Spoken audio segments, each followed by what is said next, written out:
نحمده ونستعينه ونستغفره ونعوذ بالله من شرور أنفسنا وسيئات أعمالنا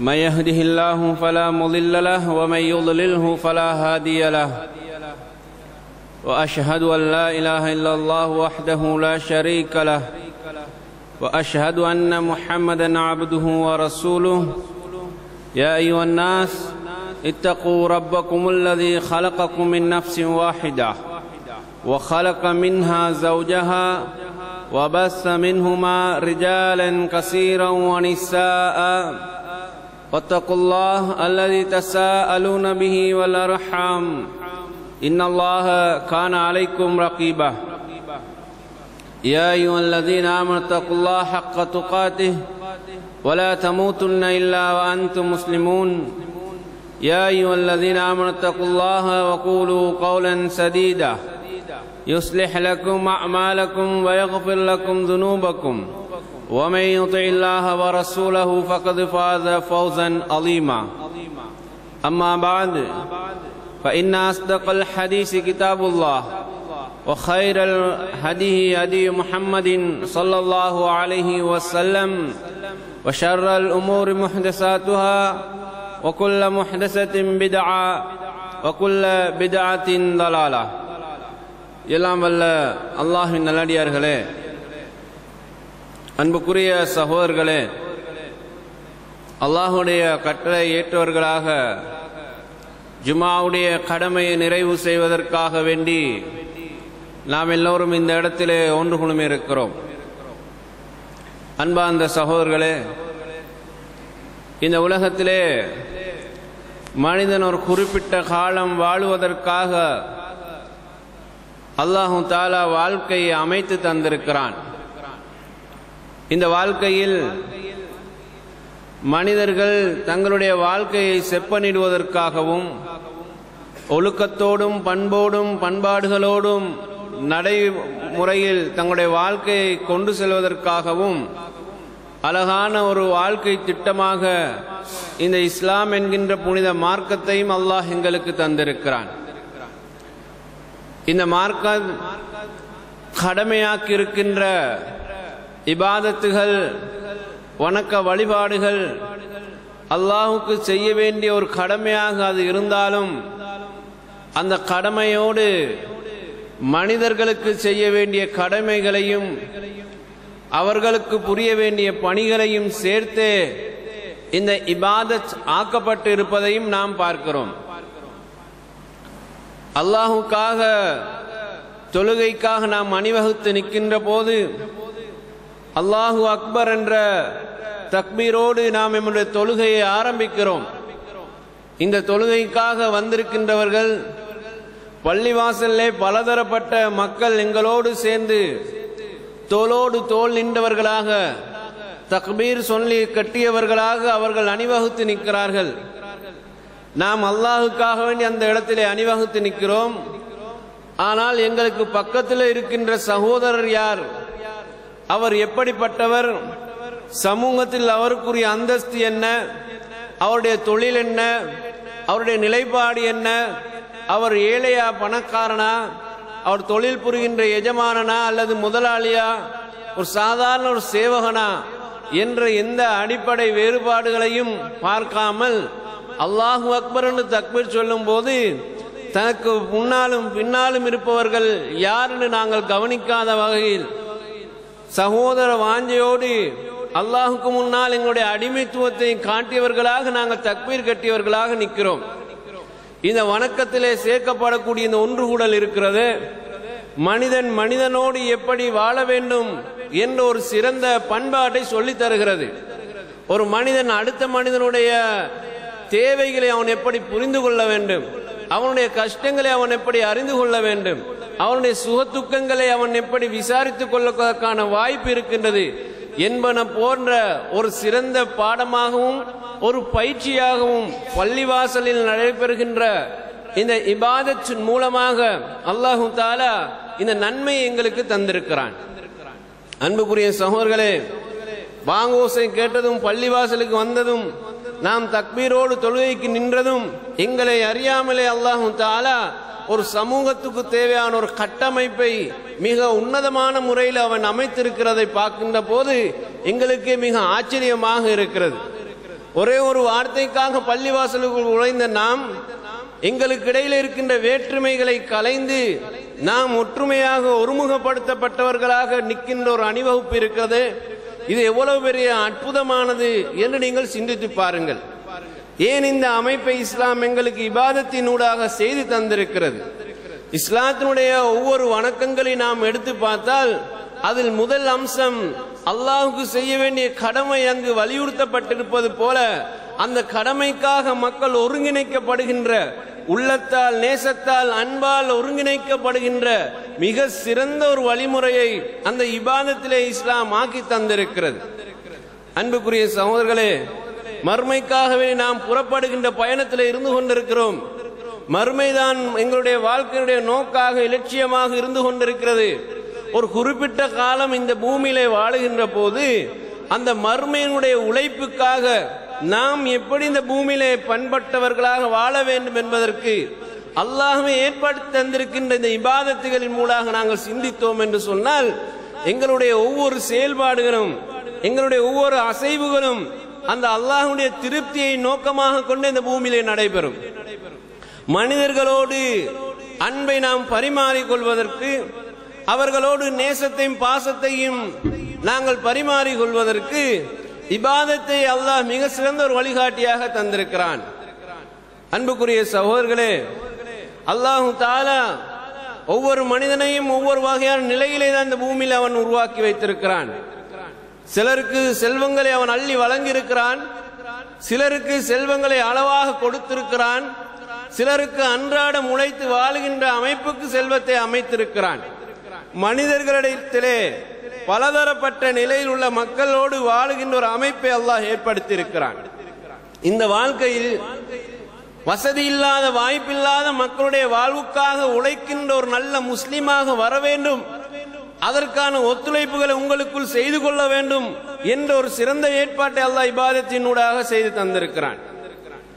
அன்புக்குரிய சகோதரர்களே, அல்லாஹ் குர்ஆனிலே நாளை மறுமையிலே வலது பக்கத்தில் அணிவகுத்து நிற்கின்ற சுவர்க்கத்துக்கு செல்லுகின்ற கூட்டத்தை பற்றி சொல்கிறான். நாளை மறுமையில் சுவனம் செல்லுகின்ற கூட்டத்தினர்கள் இரண்டு பிரிவாக பிரிக்கப்படுவார்கள். அதில் ஒரு கூட்டம் அஸ்ஹாபுல் மைமனா, வலது பக்கத்தை சார்ந்த கூட்டத்தவர்களாக இருப்பார்கள். அதில் மற்றொரு கூட்டம் அஸ்ஹாபுல் மஷ்அமா, இடது பக்கத்தை சார்ந்த கூட்டத்தவர்களாக இருப்பார்கள். வலது பக்கமுடைய அஸ்ஹாபுல் மைமனாக்கள் சுவர்க்கம் நுழைவார்கள். இடது பக்கத்தில் இருக்கின்ற அஸ்ஹாபுல் மஷ்அமாக்கள் நரகத்துக்கு போய் சேருவார்கள். இது சூரா வாக்கியாவுடைய ஆரம்ப வசனங்களே அல்லாஹு தஆலா சொல்லி காட்டுகிறான். மறுமையுடைய நிகழ்வு நிகழ்ந்து விட்டால் அதை பொய்ப்பிக்கின்றவன் எவனுமாக இருக்க முடியாது, எவனாலும் அது பொய்ப்பிக்க முடியாது. அந்த நேரத்தில் மக்கள் இப்படி அணிவகுத்து நிறுத்தப்பட்டு சோனவாதிகள் நரகவாதிகள் பிரிக்கப்படுவார்கள் என்ற செய்தி அல்லாஹ் அந்த ஆரம்ப வசனங்களில் இருந்து சொல்லி தருகிறான். இந்த அஸ்ஹாபுல் மைமனாக்கள் போகக்கூடியவர்களுடைய பண்பாடுகள், செயல்பாடுகள் எப்படி இருக்கும் என்பதை சூரா பலத் என்கின்ற 90வது அத்தியாயத்திலே 11வது வசனத்திலிருந்து அல்லாஹ் தெளிவுபடுத்தி சொல்கிறான். இந்த சுவனத்துக்கு செல்லுகின்ற வலது பக்கத்துடைய மக்களுடைய பண்பாடுகள் இந்த பூமியில் அவர்கள் எப்படி அமைத்துக் கொள்வார்கள், அவர்களுடைய செயல்பாடுகள் எப்படிப்பட்டதாக இருக்கும் என்று அல்லாஹ் சொல்லும் போது, ஒமா அதுரா கமல் அகபா, நபியே அகபா என்றால் உங்களுக்கு என்னன்னு தெரியுமா? ஃபக்கு ரகபத்தின் அவ் இத்ஆமுன் ஃபீ யௌமின் தி மஸ்கபா அவ் யதீமன் தா மத்ரபா. அகபா என்று சொன்னால் மனிதன் ஒரு அடிமையை விடுதலை செய்கின்ற நன்மையினுடைய கனவாயை அவன் கடந்து செல்வது. அவனுக்கு முன்னால் ஒரு தடை சுவர் ஒன்று இருக்கிறது. அந்த தடையை அவன் தாண்டி அவன் இந்த உலகத்திலே பயணம் செய்ய வேண்டும். அதுதான் அகபா. அந்த தடை என்ன, அவனுக்கு எது தடையாக இருக்கிறதுன்னு நபி உங்களுக்கு தெரியுமா? அந்த அகபா என்னன்னு தெரியுமா? இவன் அந்த தடைகளை தாண்டி அவன் சுவனத்துக்கு போக வேண்டும் என்று சொன்னால், அதற்காக அவன் தன்னை தயார்படுத்திக் கொள்ள வேண்டும் என்று சொன்னால், அவனுடைய செல்வத்திலிருந்து ஒரு அடிமையை அவன் விடுதலை செய்ய வேண்டும்.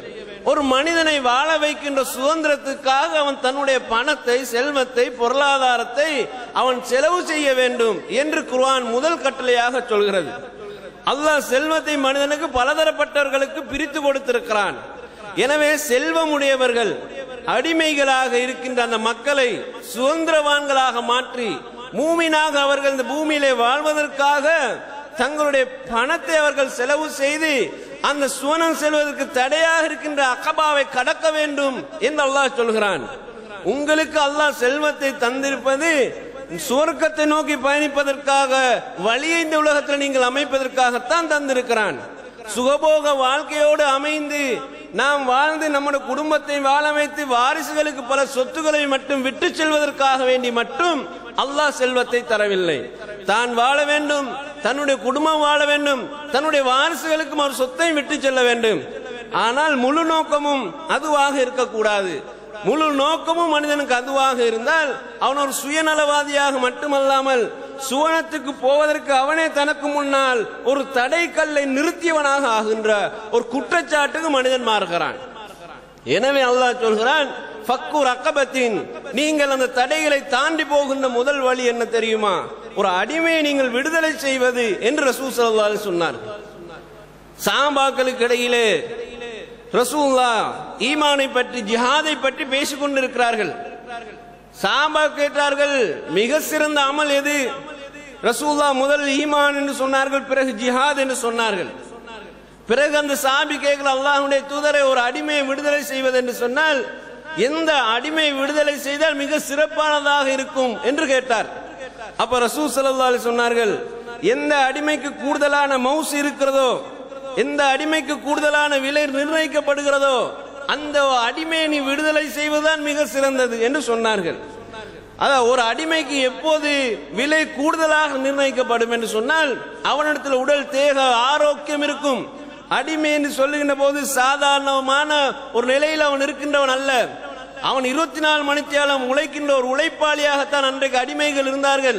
எவனிடத்திலே பலம் இருக்கிறதோ, உழைக்கின்ற சக்தி இருக்கிறதோ, சதாவும் வேலையில் சுரண்டு கொள்ளக்கூடிய அளவுக்கு அவனத்திலே பலம் இருக்கிறதோ அந்த அடிமைக்கு என்றைக்குமே அன்றைக்கு மவுசு இருந்தது. எனவே தான் ரசூலுல்லாஹ் சொன்னார்கள், நொந்து போயிருக்கிறவரும் அடிமையிலிருந்து விடுதலை செய்யப்பட வேண்டும். ஆனால் சமூகம் தீர்மானிக்கிறதே, இவனெல்லாம் வைத்துத்தான் நாம் எங்களுடைய வாழ்க்கையை கொண்டு போகணும் என்று அப்படிப்பட்ட அடிமைகளை வைத்து தங்களுடைய வாழ்க்கையை தீர்மானிக்கின்ற அந்த எஜமான்களிடத்தில் இருந்து நீ இந்த அடிமையை விடுதலை செய்வதுதான் மிக சிறந்த கூலி என்று சொன்னார்கள். அந்த சாமி திருப்பி கேட்க, அல்லாஹ்வுடைய தூதரே, அப்படி செய்யக்கூடிய வசதி வாய்ப்பு இல்லை என்றால் நான் என்ன செய்வது என்று கேட்டார். அப்போ ரசூலுல்லாஹ் சொன்னார்கள், நீ ஒரு ஏதாவது கைத்தொழில் செய் அல்லது தொழில் செய்கின்றவனுக்கு நீ உதவி செய் என்று ரசூலுல்லாஹ் சொன்னார்கள். உங்களால் இந்த செல்வத்தை பயன்படுத்தி இந்த மாதிரியான ஒரு அமலை செய்ய முடியாத நிலை இருக்கும் என்றால், இப்படியான ஒரு பணியை உங்களால் செய்ய முடியாது என்றால் உங்களுடைய தாக்கத்துக்கு உட்பட்ட, உங்களுடைய வசதி வாய்ப்புக்கு உட்பட்ட இன்னும் சில காரியம் இருக்கிறது என்று ரசூலுல்லாஹ் அடையாளம் காட்டுகிறார்கள். உன்னால் முடிந்த ஒரு கைத்தொழிலை, பணியை, வேலை செய், அல்லது வேலை செய்யக்கூடிய ஒருவர் இருக்கிறாரே அவருக்கு நீ உதவி செய்தாவது கொடு.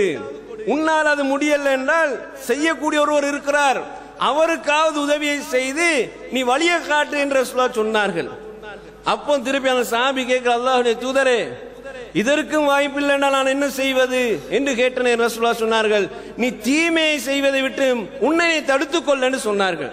நீ அடுத்தவனுக்கும் தீமை செய்யாதே, உனக்கு நீ தீமை செய்யாத, தீமையிலிருந்து தடுத்து கொண்டாலே இந்த சமுதாயத்துக்கு நீ செய்கிற மிக சிறந்த பணியாக அதுவாக இருக்கும் என்ற கருத்தினை ரசூல் ஸல்லல்லாஹு அலைஹி வஸல்லம் ஹதீஸ் தெளிவுபடுத்துகிறது. அன்பான சகோதரர்களே, எனவே எங்களுக்கு முன்னால் இருக்கின்ற கடவாயை கடப்பதற்கு, சுவனத்துக்கு நுழைவதற்கு இந்த வாய்ப்பு எங்களுக்கு எப்படி நாம் அமைத்துக் கொள்ளலாம் என்பதை சிந்திக்க வேண்டும். குர்ஆனில் அல்லாஹ் அடுத்து சொல்கிறான், ஃபக்கு ரக்கபத்தின் அவ் இத்ஆமுன், அல்லது நீங்கள் உணவு அளிப்பது. யாருக்கு உணவு அளிப்பது? ஃபீ யௌமின் ஸீ மஸ்கபா, பசியோடு இருக்கின்றார்கள் மக்கள் அந்த நாளிலே, பசியிலும் பட்டணிலும் இருக்கிறார்கள். அவ் மிஸ்கீனன் ஸா மத்ரபா, வாழ்வதற்கு வாய்ப்பில்லாமல், வழி இல்லாமல் மண்ணை தின்னுகின்ற நிலையிலே இருக்கிறார்களே, அந்த மக்களுக்கு நீ உணவு ஊட்டுவதுதான் இந்த சுவனத்துக்கு போகக்கூடிய பாதை, நீ கடக்கின்ற வழி என்று குர்ஆன் அல்லாஹ் விளக்கப்படுத்துகிறான். ஏழைகள் இருக்கிறார்கள், அன்றாடம் சாப்பிடுவதற்கு வசதி வாய்ப்பு இல்லாத மக்கள் இருக்கிறார்கள், மண்ணை தின்னுகிறார்கள் என்று நாங்கள் சொல்லுகிறோம் எங்களுடைய பாஷையில. குர்ஆனும் அதை அப்படித்தான் சொல்கிறது. தா மத்ரபா, மண்ணை தின்னுகின்ற அளவுக்கு ஏழைகளாக இருக்கிறார்களே, அவர்களுக்கு நீ உணவு ஊட்டு, அதுதான் நீ சுவனத்துக்கு போகக்கூடிய பாதை. நரகத்தினுடைய அந்த கடைவாயை தாண்டி சுவனத்துக்கு போகக்கூடிய பாதை இதுவாகத்தான் இருக்கிறதுன்னு அல்லாஹ் சொல்கிறான். ஏழைகள் நிறைய பேர் சமுதாயத்தில் இருக்கிறார்கள், வசதி வாய்ப்பு இல்லாதவர்கள் இருக்கிறார்கள். அந்த மக்களுடைய வசதிக்காகவும் வாழ்க்கைக்காகவும் மேம்படுத்துகின்ற ஒரு வசதியான நல்ல வாழ்க்கையை அவர்களுக்கு கொடுக்கின்ற, அவர்களுடைய கல்வி அறிவை மேம்படுத்துகின்ற, ஆரோக்கியத்தோடு வாழுகின்ற வாய்ப்பை, ஒரு நல்லதொரு சூழலை உருவாக்குவதற்காக ஒன்றுபடுகின்ற போது அல்லது தனிநபராக செயல்படுகின்ற போது இந்த நன்மை சமுதாயத்துக்கு சேர்கிறது. அவர் சமுதாயத்துக்கு கொடுத்த இந்த நன்மை தான், அவர் காட்டிய இந்த முன்னுதாரணம் தான் பலரும் அந்த வழியிலே அவரை ஊக்குவிக்க செய்கிறது. இவர் மௌத்தா போனாலும் அவருக்கு பின்னால் பலர் அதை செய்கின்றவர்களாக இருக்கிறார். இவர் அந்த சுவனத்தை நோக்கிய அழகான அந்த பாதையிலே நிம்மதியாக பயணித்தவராக மாறுகிறார். அன்பார்ந்த சகோதரர்களே, இப்படிப்பட்டவர்களை பற்றி அல்லாஹ் சொல்லிவிட்டு அடுத்து சொல்கிறான், இவர்கள் ஈமான் கொண்டவர்கள், இவர்கள் இந்த பணியை செய்கின்றவர்கள் இருக்கிறார்களே, ஈமான் கொண்ட மக்கள் இந்த உலகத்திலே மக்களோடு பேசுகின்ற போது வதவாஸவ் பிஸ்ஸப்ரி, பொறுமையை கொண்டு ஒருவருக்கு ஒரு உபதேசம் செய்கின்றவர்களாக இருப்பார்கள். வதவாஸவ் பில் மர்ஹமா, அதாவது அன்பையும் கருணையும் கொண்டு ஒருவருக்கு ஒருவர் உபதேசிக்கின்ற மக்களாக இருப்பார். இவர்தான் நாளை மறுமையில சுவனம் போகின்ற வலது பக்கத்து அணியை சார்ந்தவர் என்று அல்லாஹ் சொல்கிறான். அன்பார்ந்த சகோதரர்களே, சமூக பணிக்காக ஒருவர் தன்னை ஈடுபடுத்துகின்ற போது பல தொல்லைகள், துன்பங்கள், துயரங்களை அவர் சந்திக்க வேண்டி வரும். சத்தியத்தை பேசுகின்ற போது பல தொல்லைகள் அவர் சந்திக்க வேண்டி வரும். அப்போதெல்லாம் பொறுமையோடு அவர்கள் வாழுகின்ற வழியை பற்றி பேசிக் கொண்டிருப்பார்கள். மக்களோடு வாழுகின்ற போது அன்பின் கருணைக்காக அவர்கள் ஏங்கியவர்களாக இருப்பார்கள். அதை இந்த மக்களிடத்தில் கொண்டு போய் சேர்க்க வேண்டும், மக்களை நல்ல ஒழுக்கம் உள்ளவர்களாக மாற்ற வேண்டும் என்ற ஒருவருக்கொருவர் போதனை செய்கின்ற மக்களாக இருக்கின்றவர்கள் நிச்சயமாக இந்த பூமியிலே வலது அணியினர்களாக தங்களை பதிவு செய்தவர்களாக மாறுகிறார்கள். இந்த ஒரு பாக்கியம் நோக்கமும் தான் எங்களுடைய மர்மை வாழ்வுடைய லட்சியமாக இருக்க வேண்டும். அதைத்தான் குர்ஆன் எங்களுக்கு மனித நேயத்தோடு சொல்லி தருகின்ற மிக உன்னதமான பாடமாக இருக்கிறது. அன்பார்ந்த சகோதரர்களே, ரசூல் ஸல்லல்லாஹு அலைஹி வஸல்லம் ஹதீஸ்ல சொல்கிறார்கள், அல்லாஹ் தஆலா மேகத்தை ஒரு மனிதன் ஒரு சத்தத்தை கேட்கிறார். அது என்ன சத்தம்னா, மேகத்துக்கு கட்டளையிடப்படுகிறது, நீ இன்ன மனிதனுடைய தோட்டத்துக்கு போய் மலையை பொழிய வைத்து விடு என்று மேகத்துக்கு சொல்லப்படக்கூடிய ஒரு சப்தத்தை அவர் கேட்கிறார். இப்ப மேகம் நகர்ந்து போகுது. இவர் அந்த சப்தத்தையும் கேட்டார், சப்தத்துக்கு ஏற்ற வகையில் மேகம் நகர்ந்து போவதையும் பார்க்கிறார். எனவே அந்த மேகம் எங்கு போய் நிற்கிறது என்பதை பார்ப்பதற்காக அவர் பின்னாலேயே போய்கொண்டிருக்கிறார். ஒரு இடம் வந்த உடனே மேகத்தில் அப்படியே அந்த இடத்துல மழை பொழிகிறது. அவர் அப்படி கண்ணால பார்க்கிறார். அங்கே ஒரு மனிதர் இருந்தார். அவர் தான் அந்த தோட்டத்துக்குரியவர். ஏனென்றா இந்த மனிதனுடைய பெயரை சொல்லிதான் மேகத்துக்கு கட்டளையிடப்பட்டது.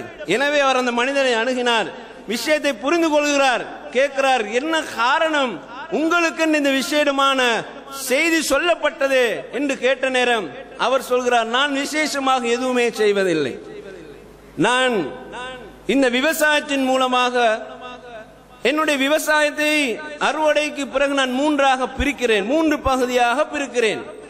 முதல் பகுதி நான் ஏழைகளுக்காக அதை கொடுத்து விடுகிறேன். இரண்டாவது பகுதி எனக்காக, என்னுடைய குடும்பத்துக்காக நான் ஒதுக்கிக் கொள்கிறேன். மூன்றாவது பகுதி அடுத்த விளைச்சலுக்காக நான் அதை ஒதுக்கிக் கொள்கிறேன் என்று அவர் சொன்னார். இதன் காரணமாகத்தான் மேலிருந்து கட்டளையிடப்பட்டதே, அது அல்லாஹ்வுடைய உத்தரவு பிரகாரம் நடந்தது. இந்த மனிதனுடைய தோட்டத்துக்கு போய் தான் நீ மழை பொழிய வைக்க வேண்டும் என்று மேகத்துக்கு சொல்லப்படக்கூடிய அளவுக்கு இந்த மனிதனுடைய செயல்பாடு இருந்தது என்றால் அதனுடைய சிறப்பை நீங்கள் சிந்தித்து பாருங்கள். இந்த உலகத்தில் அவன் உழைக்கின்ற உழைப்புல பகுதி பகுதியாக பிரிக்கிறார். தனக்கென்று, தன் குடும்பத்துக்கென்று, தன்னுடைய தொழிலுக்கென்று, ஏழைகளும் வாழ வேண்டும் என்பதற்காக அவர் உழைக்கிறார். அல்லாஹ்வுடைய ஒரு அற்புதம், மழை யாருக்கு கிடைக்காவிட்டாலும் இந்த நோக்கத்துக்காக இந்த உலகத்திலே செயல்படுகின்ற, சுயநலம் இல்லாத சிந்தனையில் செயல்படுகின்ற அந்த மனிதனுக்கு அல்லாஹ் மழையை பொழிய வைக்கிறார் என்றால் அவன் எப்படிப்பட்ட ரப்பு என்பதை நீங்கள் சிந்தித்து பாருங்கள். இந்த மனிதனுக்கு கொடுக்கப்பட்ட அந்தஸ்து எப்படிப்பட்டது என்று சிந்தித்து பாருங்கள். நாங்கள் எங்களுடைய செல்வத்திலிருந்து பொருளாதாரத்தில் செலவழிக்கின்ற போது கஞ்சத்தனம் தான் எங்களுக்கு முன்னால் நிற்கும். நாளைக்கு என்ன செய்வது என்ற பயம் எங்களுக்கு முன்னால் காட்சியாக காட்சி தரும். அப்போது நாம் கொடுப்பதை விட அதை அப்படியே பதுக்கி வைப்பதிலே தான் கவனம் செலுத்துகிறோம். ரசூல் ஸல்லல்லாஹு அலைஹி வஸல்லம் அவர்கள் சதகா பத்தி சொன்னார்கள். ஏழ்மை வரும் என்று பயந்தாலும் கூட அந்த நிலையில் நீ செய்கின்ற சதகா தான் மிக சிறந்த சதகான்னு சொன்னார்கள். தனக்கு தேவை இருக்கிறது, ஆனாலும் தன்னை போல வாழுகின்ற இன்னொரு மனிதன் தனக்கு முன்னால் கஷ்டத்தோடு நடமாடுகிறானே, அவனு என்ன போல ஒரு மனிதன் தானே என்று நினைத்து தன்னுடைய தேவையும் அவனுடைய தேவை இரண்டையும் கவனத்தில் எடுத்து அந்த இயலாத நேரத்திலும் பங்கு வைத்து கொடுக்கிறான் பாருங்கள். அதுக்குத்தான் அல்லாஹ்விடத்தில் சிறந்த அந்தஸ்து இருக்கிறது என்ற செய்தியை ரசூல் ஸல்லல்லாஹு அலைஹி வஸல்லம் அவர்கள் சொல்கிறார்கள். அன்பார்ந்த சகோதரர்களே, பொதுவாக உலக மனிதர்களுடைய கண்ணோட்டம் எப்படி என்றால், இந்த செலவழிக்கின்றவர்கள் ஒரு உயர்ந்த தரத்தில் இருக்கின்ற உயர்ந்த வாழ்க்கையில் இருக்கின்ற மக்களுக்கு அவர்கள் தான் அந்தஸ்து பெற்றவர்கள் நினைக்கிறோம். ஆனால் எங்களுடைய பார்வையில் அந்தஸ்து குறைந்த மனிதர்கள் என்று சொல்லுகின்றவர்கள் இருக்கிறார்களே, அவர்கள் அந்தஸ்தால் உயர்ந்த மனிதர்களை விட அல்லாஹ்விடத்தில் சில நேரம் அவர்கள் தான் உயர்ந்தவர்களாக கணிக்கப்படுகிறார்கள்.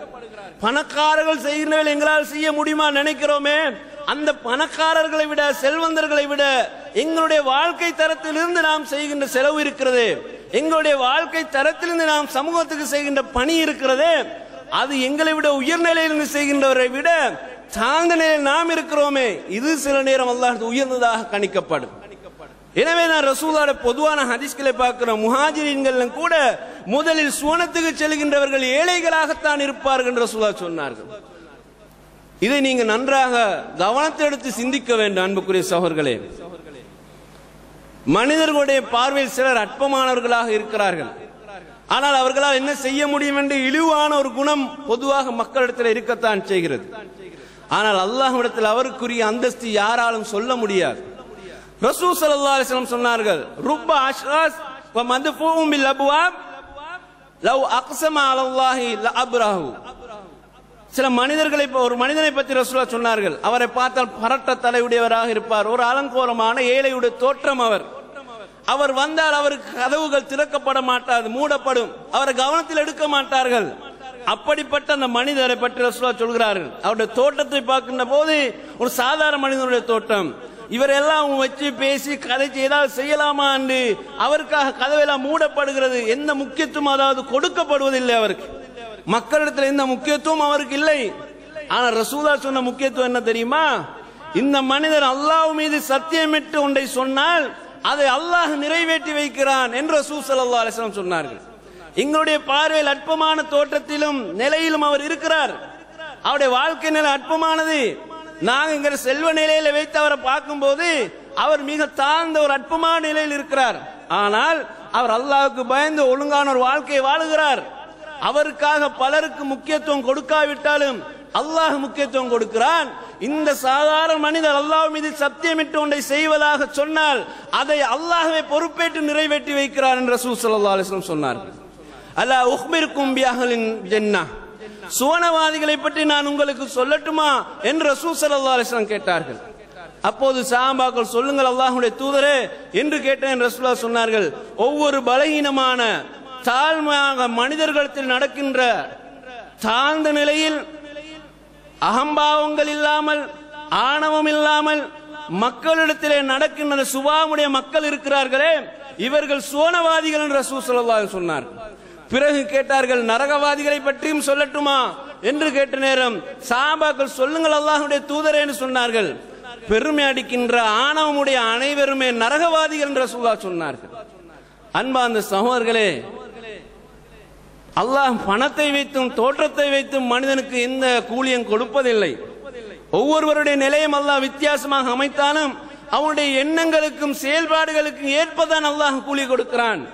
எனவே மக்களிடத்திலே அற்பமானவராக சாதாரண மனிதராக கணிக்கப்பட்ட நிலையில் ஒரு மனிதர் வாழுகிறார். அவரால் முடிந்த அளவு சமூகத்துக்காக பணி செய்கிறார். அவருடைய பணிக்கு அல்லாஹ் முக்கியத்துவம் இருக்கிறது. அவர் அல்லாஹ் மீது சத்தியமிட்டு சொன்னால் அதை அல்லாஹ்வே நிறைவேற்றி வைக்கிறான் என்கின்ற அளவுக்கு அவருக்கு முக்கியத்துவம் கொடுக்கப்படுகிறது.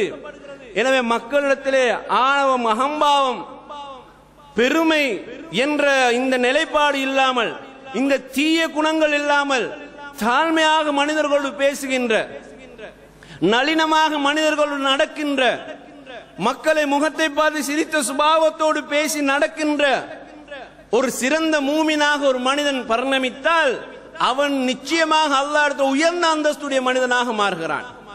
எனவே இந்த பூமியில நாம் வாழுகின்ற போது எங்களால் முடிந்த அளவுக்கு மறுமைக்கான பயணத்தை நாம் ஏற்படுத்த வேண்டும். அல்லாஹ் தஆலா குர்ஆனிலே சொல்கிறான், நாளை மறுமையிலே மலாய்க்காமார்கள் அணிவகுத்து நிற்க அல்லாஹ் வருவான், நரகம் கொண்டு வரப்படும். அப்போது மனிதன் இந்த உலகத்தில் என்ன செய்தான் என்று அவன் சிந்திப்பான். யௌம யததக்கருல் இன்சான், மனிதன் அந்த நாளிலே சிந்திப்பான், நான் இந்த நாள் எனக்கு நான் வந்திருக்கிற இந்த நாள் இருக்கிறதே, இப்போது நான் இந்த நாளில் என்ன செய்யலாம்?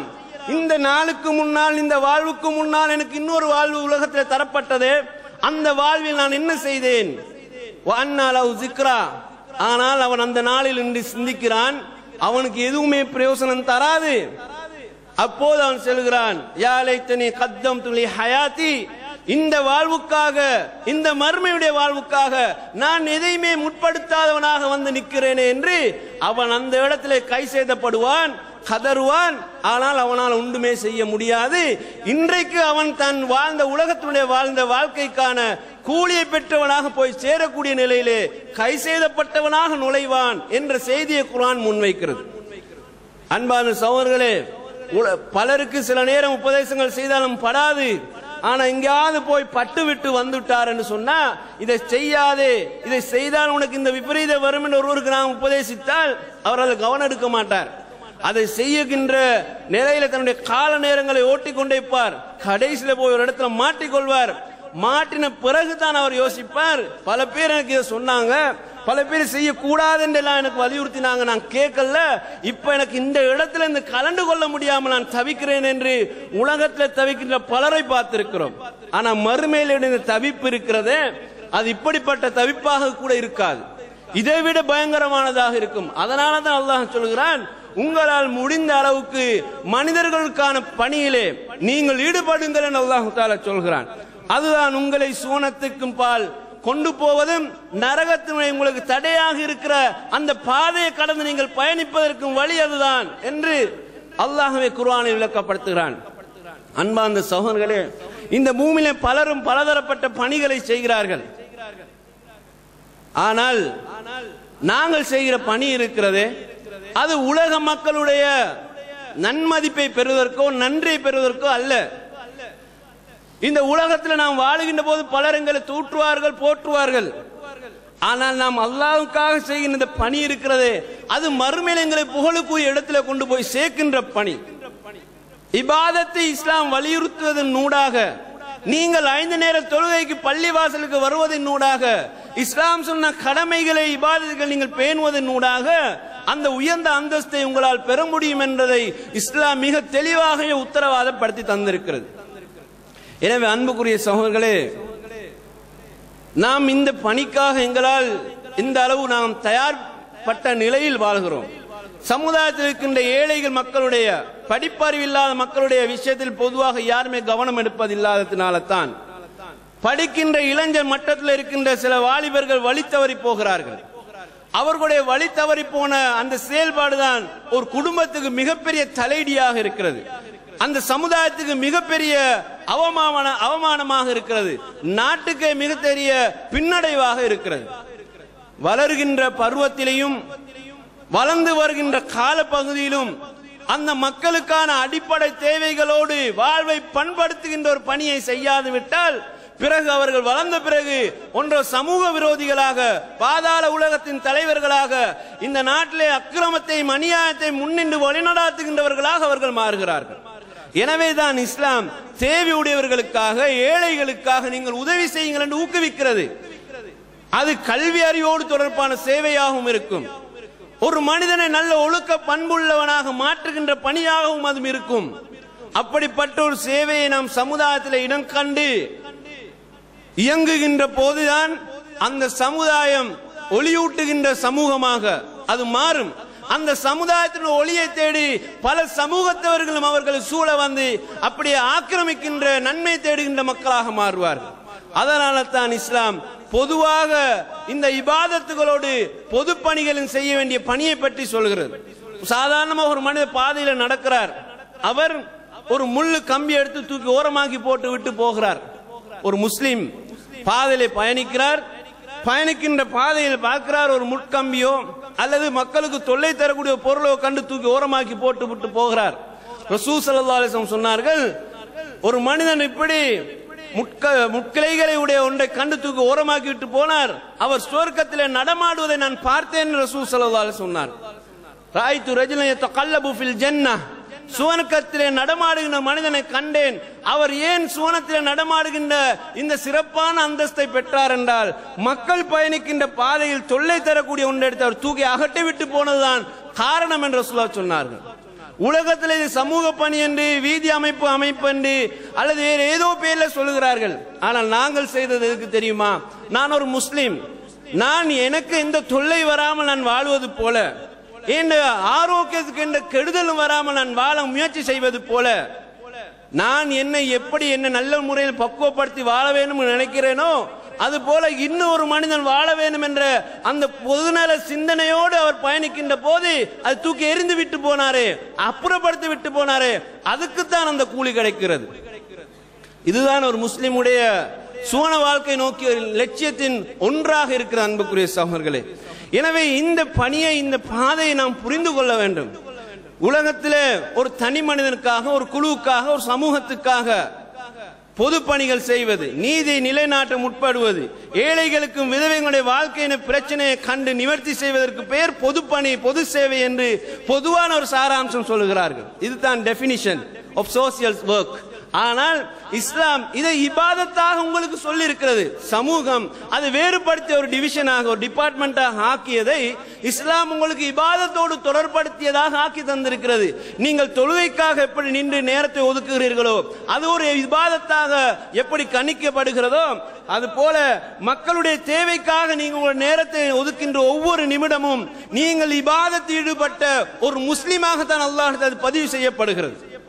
எனவே இந்த சமுதாயத்தினுடைய கல்வி நெழுச்சிக்காக, ஒழுக்க மேம்பாட்டுக்காக, ஏழைகளுடைய வாழ்வுக்காக, அகதிகளுடைய நிலையை மாற்றுவதற்காக, விதவைகளுடைய வாழ்க்கை பாதையில் நல்ல ஒரு மாற்றத்தை உண்டு பண்ணுவதற்காக நாம் உழைக்கின்ற ஒவ்வொரு உழைப்பும், ஒவ்வொரு நிமிடமும் சதகாவாக, இபாதத்தாக பதிவு செய்யப்பட்டு நாம் சுவனம் போகின்ற பாதைக்கு அது இலகுபடுத்தப்படுகிறது. அப்படிப்பட்ட பாதையில் பயணிப்பதற்கெல்லாம் அல்லாஹ் தஆலா எனக்கும் உங்களுக்கு அருள் புரிவானாக. அகூலு கௌலி ஹாதா வஸ்தக்ஃபிருல்லாஹி வலக்கும் வல் ஜமீல் முஸ்லிமீன் வல் கஃபூர் ரஹீம்.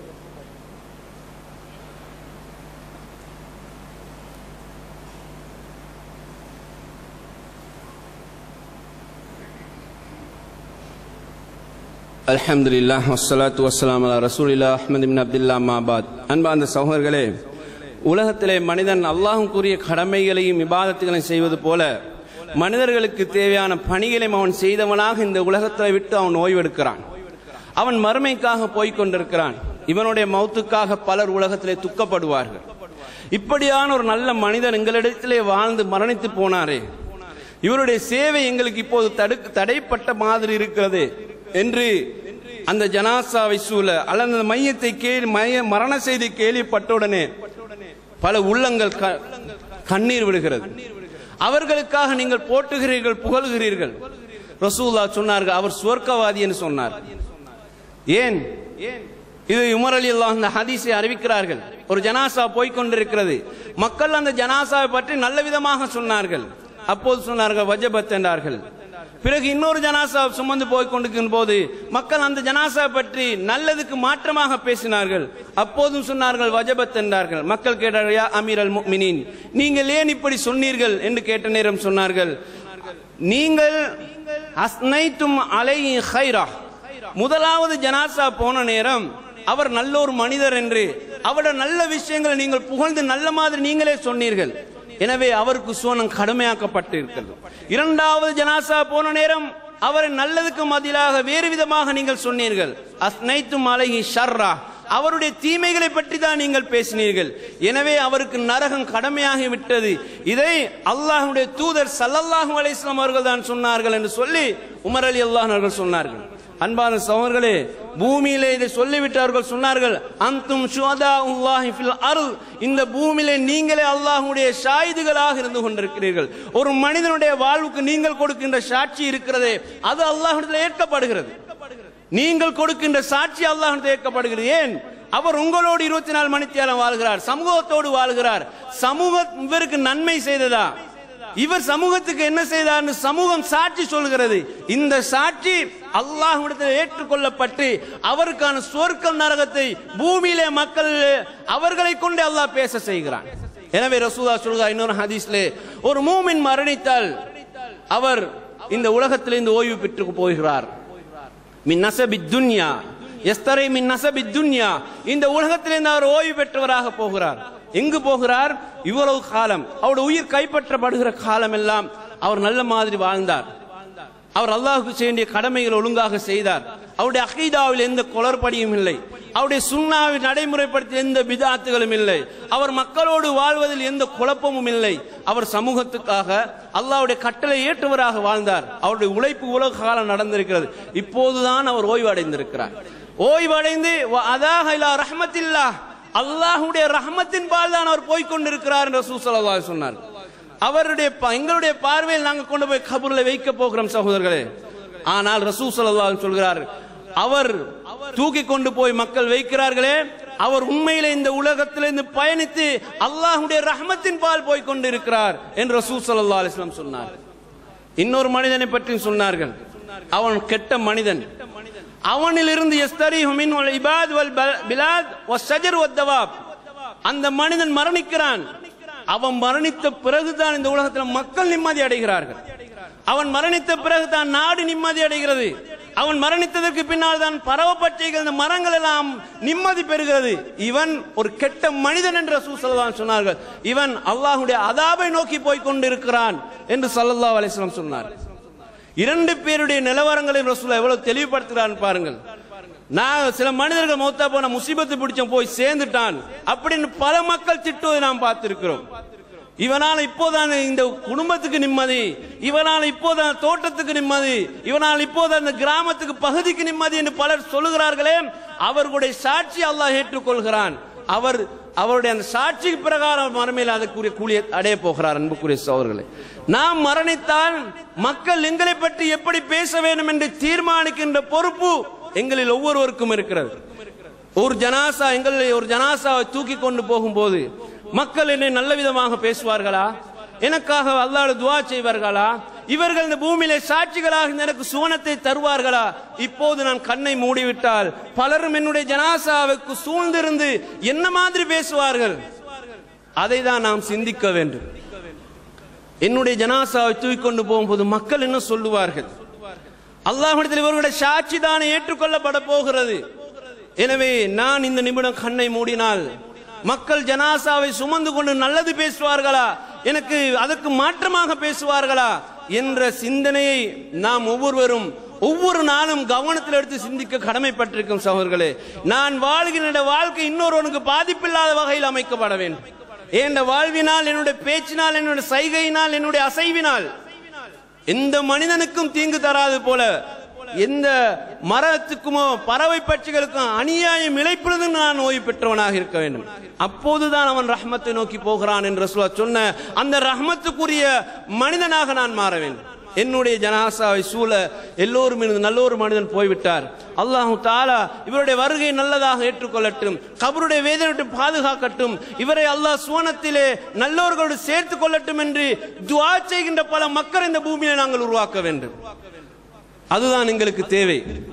ஜனாசாவுக்கு வந்தால் எனக்காக, உங்களுக்காக, உங்களுடைய மையத்துக்காக, எங்களுடைய மையத்துக்காக பலரும் வந்து கண்ணீரோடு எங்களுக்கு செய்கின்ற இந்த துஆவுக்குரிய ஒரு முஸ்லிமாக இந்த பூமியில நான் வாழ்ந்து மரணிக்க வேண்டும். அன்பான சகோதரர்களே, உமர் ரலியல்லாஹு அன்ஹு அவர்கள் வஃபாத்தாகி ஜனாசா தூக்குவதற்கு தயாராக இருக்கிறார்கள். அந்த இடத்திலே மக்கள் கண்ணீரோடு நிற்கிறார்கள். அந்த நேரத்தில் மக்கள் கண்ணீரோடு இருந்து அந்த ஜனாசாவை சூழ இருந்து உமர் ரலியல்லாஹு அன்ஹுடைய செயலை பற்றி புகழ்ந்தவர்களாக, துஆ செய்தவர்களாக இருந்தார்கள். இப்னு அப்பாஸ் ரலியல்லாஹு அன்ஹு அறிவிக்கிறார்கள், அந்த இடத்தில் ஒரு மனிதர் வந்தார். அவர் என்னுடைய தோளை பிடித்தார். அவருடைய செயல் என்னை திடுக்கிடச் செய்தது.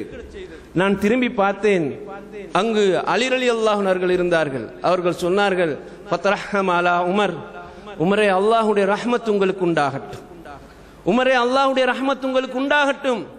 மா கல்லஃப்த அஹதன் அஹப்ப இலைய அன் அல்கி அல்லாஹ் பிமிஸ்லி அமலிஹி மின்க், உங்களுக்கு பின்னால் நான் அல்லாஹ்வை சந்திக்கின்ற வரைக்கும் சிறந்த நல்ல அமலை செய்தவனாக அல்லாஹ்வை சந்திக்கிற வரைக்கும் இந்த உலகத்தில் வாழ்வதற்கு நல்லதொரு மனிதர் உங்களுக்கு பின்னால் நீங்கள் விட்டு செல்லவில்லையே உமரே என்று அவர் அந்த இடத்துல இட்டு கண்ணீர் விட்டு அழுதார். சகோதரர்களே, ஒரு ஜனாசாவு இறுதி நேரம் பயணத்தின் போது மக்களுடைய இந்த வார்த்தைகள் தான் மிக முக்கியமானதை நான் கவனத்தில் எடுக்க வேண்டும்.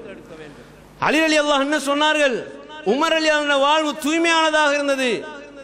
பல்லாயிரக்கணக்கான மைல்களுக்கு அப்பால் வாழ்ந்த மக்களுடைய விடிவுக்காக அவர் போராடி வாழ்ந்த உன்னதமான ஒரு முஸ்லிம், சுவனத்துக்கு என்று அவர் நற்செய்தி சொல்லப்பட்ட ஒரு மனிதர். அப்படி உத்தமருடைய அந்த ஜனாசாவுடைய இறுதி அந்த ஊர்வலம் போவதற்கான நேரத்திலே சொல்லப்பட்ட வார்த்தைகளை பார்த்தீர்களா? நீங்கள் இந்த உலகத்தில் நல்ல விதமாக முன்மாதிரியாக நடந்தீர்கள், உங்களை போன்ற முன்மாதிரியான ஒருவர் எனக்கு நீங்கள் விட்டு செல்லவில்லையே, உங்களுடைய முன்மாதிரியை தான் நான் எடுத்திருக்கிறேன் என்று அந்த சஹாபியுடைய வாழ்க்கையுடைய முன்மாதிரியை பற்றி அவர்கள் சொன்னார்கள். ஆயிஷா ரலியல்லாஹு அன்ஹா அவர்கள் மரண தருவாயில் இருக்கிறார்கள்.